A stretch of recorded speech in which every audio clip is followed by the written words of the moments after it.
and welcome. My name is the Catholic Lady, and we are reading today The Great Line of God by Taylor Caldwell. Taylor Caldwell wrote this in 1970, and it is currently out of print. You can find copies available at various used bookstores and occasionally from Amazon.com's resellers. So if you would like to continue, we will start with Chapter 9. Saul went with his father and his kinsmen to the temple on the holy days, and Sephora went to the court of the women for her religious duties. The youth had a tremendous imagination, and he had listened to his father discourse on the temple, on its golden dome, its spires, its many courts, its gardens and walls and corridors, its vast halls where learned men walked and contemplated and conversed of sacred matters, its cypresses and palms and fountains, its quiet colonnades. He knew that the first temple of Solomon had employed over 70,000 men in the building of it, and that it had been destroyed by Nebuchadnezzar, king of Babylon, and that it had been restored by Zerubbabel 70 years later, and that even later it had been enhanced and enlarged by King Herod. He had heard of marvelous yellow and white stones of its walls, its mighty bronze doors, its great columns pale and polished like marble, its huge capitals embossed with pomegranates, buds of flowers, lilies, wreaths, its arches leading to long vistas, its quiet porticos, its wide, low steps, and the cloud of incense which hovered everywhere, brightened by the sun or moon. He had heard of the altar and the Holy of Holies, the tabernacle, the veiled Torah, the scrolls wrapped around the silver rods, the hushed and solemn air, the shining floors, the silences, the dim rolling echoes. Hillel had told him of the holy maidens, widows and men who had their being in the temple and never left it, and were seen only at a distance. There had been a tradition that the mother of the Messiah would spend her 20 years in this sanctuary in the presence of God. Saul had been prepared for glory and splendor and sacred precincts, but he saw now that what he had imagined was nothing compared with the awesome grandeur of the reality. Here was the heart of his people, the tabernacle of their God, the soul of their being, their fortitude, their faith, their stubborn devotion, their pride, their honor, and their dignity. Who could prevail against a people who had raised this house to the Lord their God, and who had kept it holy and immaculate and glowing, who turned their eyes to it at dawn and at sunset? Hillel had said, "So shall it live in the spirits of the people of God. Though it be thrown down one stone from another, its walls shattered, its dome splintered, its columns fallen, as it has been prophesied. Let the rage of the Gentiles, as David has said, prevail against its mere being in time. But ever shall it live, loved, revered, yearned for, desired with a terrible desiring by all Jews through the ages, though they lose their faith and are scattered. For it is our heart, and here God dwells and shall never depart from his holy place, the invisible worshipped in invisibility, until the Messiah arrive, blessed be his name, triumphant and invincible, Father of the world to come. And he shall raise the temple again in the twinkling of an eye for the awe of nations, to be a sanctuary for all men." But Saul did not believe that this edifice, this worship in stone raised to God, would ever be lost to the sight of humanity, nor could he believe, though it had been prophesied, that it would be mankind's sanctuary, Jew and Gentile, heathen and barbarian. The very thought appeared blasphemous to him, and it seemed even more blasphemous that he, the defiled and the corrupt and the sinful, dared enter here. his hood over his face for fear that God might smite him for his presumption. He found himself numb of lip and soul as he stood with the multitude of hooded men before the altar in the greatest of the courts. In the blue dimness of incense and shadow, he could hear the rustle of low voices as they repeated the prayers until the vastness of the place seemed invaded by a deep and unearthly wind that did not come from human throats. It was the movement of hosts, invisible though clothed in white fire. Saul watched the priests and saw their upraised hands and eyes, their long beards and their sacramental garments, and heard their intonations and the echo of their intonations, and terror seized him, and a cold ecstasy. And when the crowds of men prostrated themselves, and he with them, he found it impossible to rise again, and his father, with an expression of concern, helped him to his feet. Hillel, even in those holy moments, was appalled by his son's face. So awful was the light of his eyes, so fixed and stretched by his features.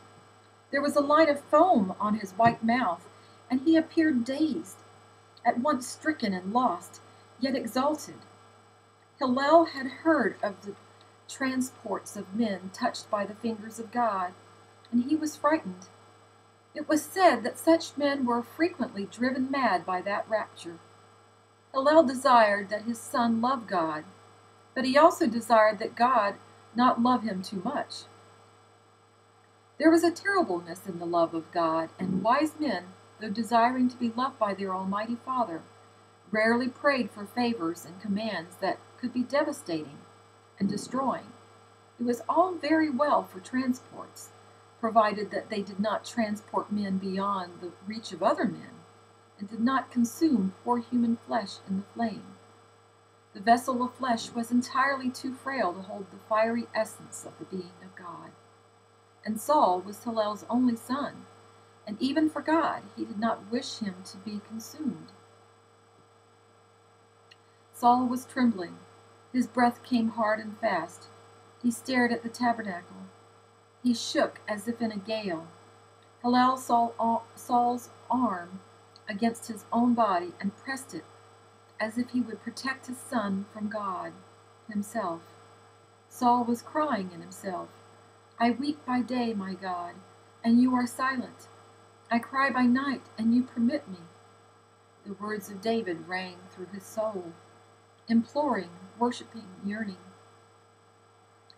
"Whither shall I go from your spirit? Or whither shall I flee from your presence? If I ascend up into heaven, you are there. If I make my bed in hell, behold, you are there. If I take the wings of the morning and dwell in the uttermost parts of the sea, even there shall your hand lead me, and your right hand shall hold me. If I say, surely the darkness shall cover me, even the night shall be light about me. The darkness and the light are both alike to you, O my God and my Redeemer." The fearful estrangement he had felt for so long, the estrangement of God from him, was lifted in one flash for a brief moment, and it seemed to him that he was on the verge of some transcendent discovery and knowledge, some revelation which was most necessary to him if he should live, and without which he should surely die. His whole being urged toward that revealment. It reached like a hand for it, craving, hungry, desperate. He did not know where he was or who upheld him. And then it was gone. "I am unworthy," he thought. "I am guilty." I saw the trailing garment of God for one instant, and then it withdrew. Tears ran down his face, and there was a groaning in his throat which only his father mercifully heard. Then tears came to Hillel's eyes also, and he prayed, "Depart from my poor son, lest he die." It was then that in this fragrant blue gloom, amid the echoing wind of men's prayers, Hillel saw that his kinsman had now observed Saul and himself. He saw the bored, incurious face of Shabuah ben Abraham, pale under the shadow of his hood, the superb and knowing smiles exchanged between Simon and Joseph.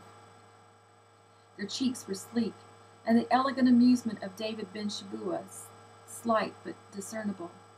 And Hillel was ashamed of his own fear, remorseful to the heart that he had asked God not to touch his son, and angered even in those holy moments that the family of Shabua should mock the passionate communion of his son, they who knew not God, blessed be his name, and had never desired to know him. Hillel could have wept with his anger, and his self-reproach and his desire to cover his son with his own cloak, hiding him from the eyes of those profane men who profaned the Holy of Holies by their presence, and found it a cause for silent mirth that a youth should be so transported and exalted, and should believe even to the edge of fainting or death. The tall candles were lit along the walls, in their silver sconces. Lamps brightened. There was a sound of great golden trumpets. The columns glowed with sifting incandescence. The high priest was drawing the veil that hid the Torah, the holy scrolls, and the men fell on their faces in an overwhelming silence. The golden dome above was lost in vagrant shadows and the clouds of incense, but Hillel, who had put his arm over his son's shoulders even as they lay side by side, felt that this most sacred of moments had been ruined for him, because he knew that close to him lay men in mockery, men faithless and impious and desecrating, obeying the letter of the law because they considered it correct, though the spirit was far from them. For them surely there was no forgiveness, these abominable Sadducees. They sought men's approval here and blasphemed God in their hearts. The thought that he and Saul would feast with them tonight was repugnant to Hillel ben Baruch. The bread and their meats, their succulent dishes and spicy sauces, their wines and their fruit, their laughter and their jests seemed to Hillel more than he could endure, and his heart was hot within him, and he felt a deep burning and sorrow in his breast, not only for his son, but for his betrayed God, who would not, finally, be mocked any longer. They were standing again. The Ark of the Covenant was hidden once more. The prayers were resumed. Hillel saw that Saul was more composed and that his lips were moving. He entered into his own contemplations, his own prayers. The candles and the lamps flared. A soft but penetrating music of zither and luth invaded the silence, an accompaniment to devotions, and in emphasis there was an occasional clash of a muted cymbal, the murmur of harps, the somber sound of chanting. All conscious thought was lost to Saul, whose very soul seemed drained and prostrated. Then, all at once, he was acutely and even frightfully aware, as if a hand of flame had touched his flesh and seared it. He swung his head about. He saw nothing but the dim forms of men about him. He heard their breathing, their praying, and even their faint cries. All were hooded. He could see nothing of their faces but their chins and the tips of their noses, and a wisp or two of their beards. Many there were richly clad, nobly arrayed. But near Saul, as he saw for the first time, was a small group of men, in the coarse garments and cloaks of countrymen, their leather sandals plain and undecorated, their folded hands rude and scarred by toil. They wore no jewels to flash in the light as did his kinsmen. Their beards were not scented, neither was their flesh. They smelled of the field and the hills, of domestic animals and goat's hair, of cheese and rough dark bread and sour milk and stale oil. Not even sedulous ablutions could obliterate these odors, which now so permeated their bodies. But Saul, newly dazed and again trembling, felt that from one among them had darted a lance of flame which had touched him. He stared at them. They prayed with quiet fervor. Nothing distinguished them from their fellows. In truth, The haughtier and the richer of the men of Jerusalem had tried to put a little space between themselves and their brothers from the provinces. Before God, they often said all men were the same, but they did not believe it. For was it not said that the just were favored with the worldly goods by rewarding God, blessed be his name, and that they were never forsaken by him and their children, never begged bread? A destitute man, a poor and humble man, a miserable toiler, then, was indubitably a sinner and deserving of his fate. The probability that they themselves were truly forsaken, and that their children might beg in vain for the bread of life, did not occur to them, and had not one spoken to them of this, they would not only have been outraged, but made wrathful and vengeful. What? Who? Thought Saul, with a kind of anxious fever. He had often heard of the poverty-stricken, but holy and wandering rabbis of Israel, who frequently evoked miracles, and who preached in the streets and in the dust to the heedless mobs, and who devoted their lives to the enlightenment of their fellows and to the greater glory of God. They care not for money, nor for rich meats and bread, or even for shelter and warmth, or for protection against the rain and the sun. Hillel had told his son, they sleep in barns or under arches and on thresholds, and desire nothing but service, nothing but prayer, nothing but the opportunity to extend compassion and hope to others. They are the blessed of God. Was there one such among that group of countrymen? Asked Saul to himself. It seemed to him that he must know. He must approach them and lift a hood to search for a face, for a spirit which had touched him invisibly, but with power. He was filled with longing, with an urgent hope. His old impulsiveness returned to him, his old recklessness to have what he desired to have. He made a movement. It was then that he was certain that a strong and familiar voice said within the hot cave of his skull, "Be still, the time is not yet." He thought, I am going mad. Did I not hear a voice? Yet I swear I heard it. I am undone. My emotions are in disarray. Wild winds disturb my soul. Suffering has distorted my perceptions. My God, why have you abandoned me?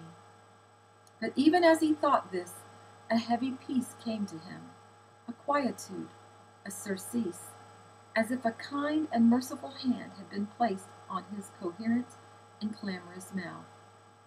He sank into mute prayer, into a soundlessness that was like sleep. And we'll stop there. That'll be part 1.